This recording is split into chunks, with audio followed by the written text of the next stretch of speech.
Assalamualaikum warahmatullahi wabarakatuh. Perkenalkan, kami dari kelompok 5 dengan materi analisis lemak yang beranggotakan saya sendiri, Raifa Aziza, Saya Elena Bishara Putrisya. saya Yasmin Hairina, Saya Muhammad Arif Syarif. Saya Amanda Cahyani. saya Alfi Jasa, dan saya Aisyah Ramadhani. Baik, kami di sini akan menjelaskan sedikit tentang apa itu analisis lemak.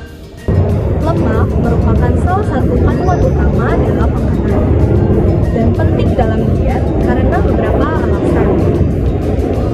Lemak merupakan salah satu sumber energi utama yang mengandung lemak esensial. Namun, konsumsi lemak yang berlebihan dapat merugikan kesehatan, misalnya kolesterol dan lemak jenuh. Dalam berbagai makanan, komponen lemak memegang peranan penting yang menentukan karakteristik fisik keseluruhan, seperti aroma, rasa, penampilan, dan tekstur. Karena itu, sulit untuk menjadikan makanan tertentu menjadi rendah lemak atau yang sering kita sebut sebagai low fat. Karena jika lemak dihilangkan, salah satu karakteristik fisik akan hilang. Lemak juga merupakan target untuk oksidasi, yang menyebabkan pembentukan rasa tak enak dan menjadi produk yang berbahaya. Lemak dan minyak adalah salah satu kelompok yang terdapat pada golongan lipid. Secara umum, lemak diartikan sebagai trigliserida yang dalam kondisi suhu ruang berada dalam keadaan padat. Sedangkan minyak adalah trigliserida yang dalam suhu ruang berbentuk cair.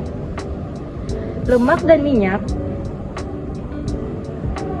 merupakan senyawa organik yang terdapat di alam serta tidak larut dalam air, tetapi larut dalam pelarut organik nonpolar, misalnya di ethyl ether, kloroform, benzena, dan hidrokarbon lainnya.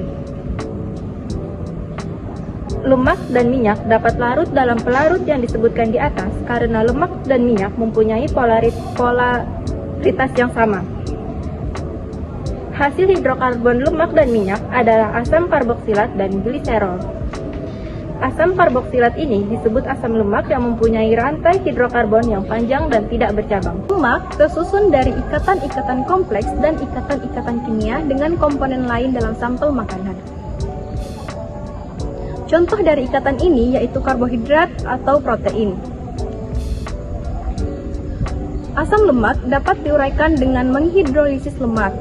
Analisa lemak ini dilakukan bertujuan untuk mengetahui kadar lemak kasar maupun lemak total.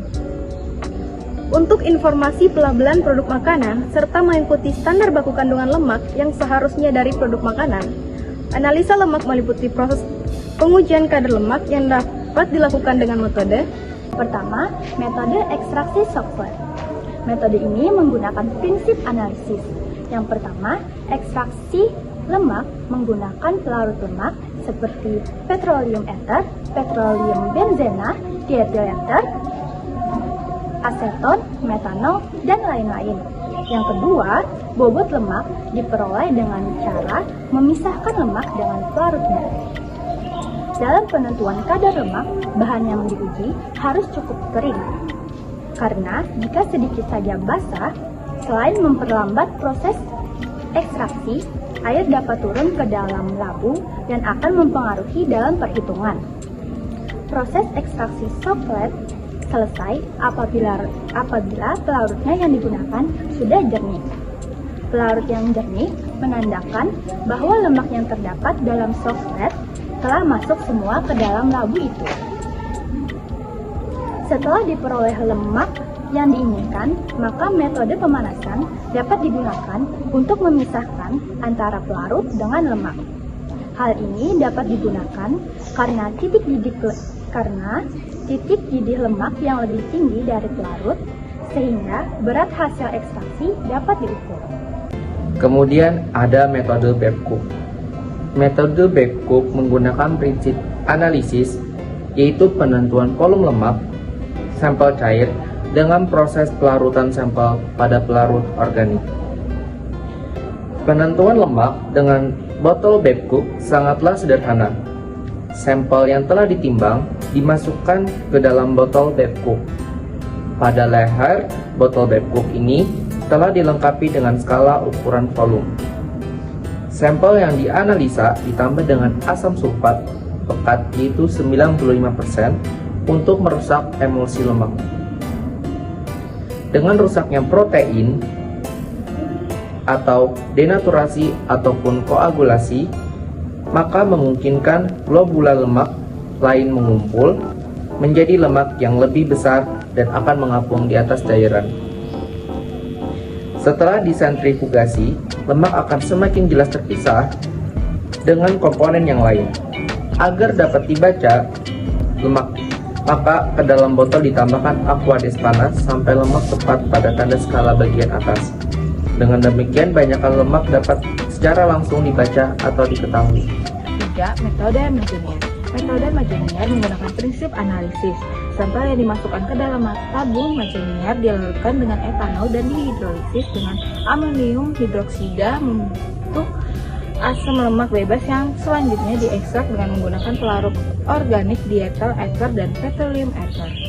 Penentu kadar lemak dengan Majonier, sampel dimasukkan ke dalam tabung Majonier dan ditambahkan etanol, amonium hidroksida, kemudian diekstraksi menggunakan campuran etil ether dan petroleum ether. Hasil ekstraksi kemudian diuapkan pelarutnya dan dikeringkan dalam oven pada suhu 100 derajat Celcius sampai diperoleh bobot konstan. Bobot residu dinyatakan sebagai bobot lemak atau minyak dalam bahan. Kesimpulannya, analisa lemak dapat dilakukan dengan metode ekstraksi sampel, metode Babcock, dan metode Majonier.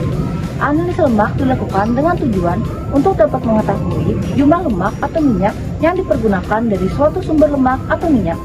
Untuk mengetahui terkait aplikasi lemak atau minyak pada produk pangan maupun non-pangan, untuk mengetahui tentang kualitas dan tingkat kerusakan lemak, serta untuk mengetahui mengenai jenis dan jumlah asam lemak yang menyusun suatu bahan pangan maupun suatu sumber lemak dan minyak.